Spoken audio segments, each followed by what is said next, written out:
So your characters are definitely on a mission. So what are some of the hiccups they find along the way? Well, the big hiccup is that these guys are not badasses. Right. So how are they gonna navigate in this world full of badasses? And they also have to solve their own love life problems as well. So as they, when they get thrown into this situation, they pretend to be harder. Something that I think everybody has some experience where you pretended to be a little bit harder to get by. And they ultimately save their kitten and solve their romance issues as well. Maybe we don't know. You have to find out. You have to see the movie. Maybe. Well, maybe that's what they dream of in their minds as characters, is that they're going to solve their romance issues. Exactly. It could be a very It might unhappy happen. ending. It might. You're gonna have to see the movie to figure it out. You're gonna have to go see the movie. That's right.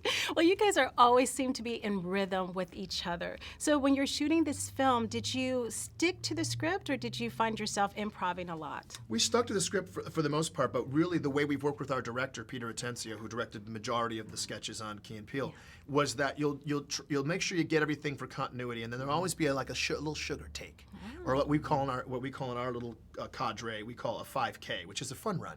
So you just get to do whatever you want and let it breathe a little bit and see if we can find little nuggets of gold inside. So more than a fair amount of improvisation, yeah. Oh, fantastic. Well, I also love just obviously watching you guys in action, but I know this is your first major film. Was it everything you expected it to be? It was harder.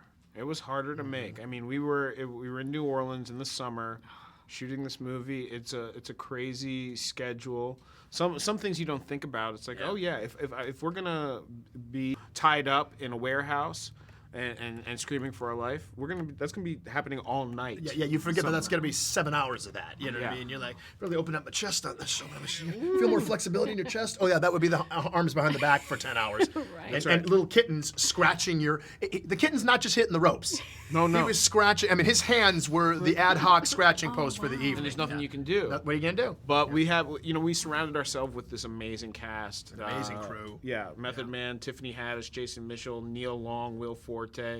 Everybody has such a good energy, and everyone can improvise and have fun. So when we weren't working, we could sit back and Method Man would freestyle rap for us. You can imagine that. So you guys had a great cast, and you had some great cats as well. I heard that there was like seven kittens that we used. Yeah. How was it working with the different kitties? Well, they did like some of the kittens that did most of the action, we seldom got to see, because they'd be in if you remember the first scene of the movie, we weren't there for a lot of that.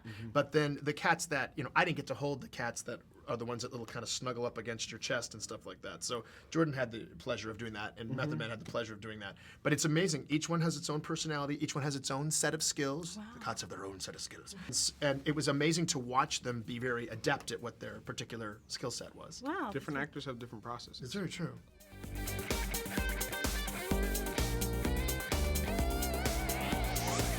Thanks for watching this interview. As always, don't forget to subscribe and let us know what you think in the comment section below. For the next Made in Hollywood interview, click right here. Do it. Click it.